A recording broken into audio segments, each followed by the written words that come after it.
How to change screen resolution using NVIDIA Control Panel. In this video, I'll show you how to change the screen resolution using NVIDIA Control Panel in just a few simple steps. Start by opening the NVIDIA Control Panel on your Windows PC. If you can't find it, simply search for it using the Windows search bar.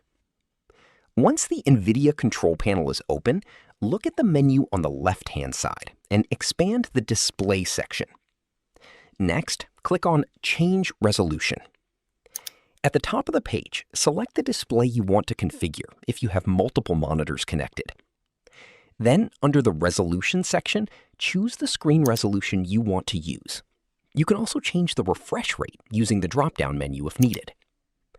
After selecting your preferred settings, click Apply to save the changes. If you need a custom resolution, click the Customize button and create one manually. However, it's recommended to only use this option if you're familiar with your monitor's supported settings. That's it. You've successfully changed the screen resolution using NVIDIA Control Panel. If you find this video informative, click on like, share, and subscribe for more videos.